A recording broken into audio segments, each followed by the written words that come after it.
mga dulo mo dun sa last stanza, medyo hindi natin nasasapula. Kaya ingatan mo yun. I think naibigay ko naman po yung hinihinging emotion ng kanta.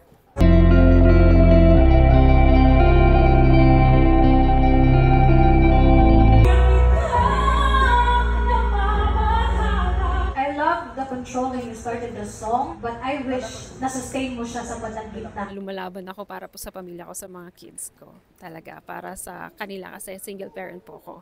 And gagawin ko po ang lahat para sa kanila. 4.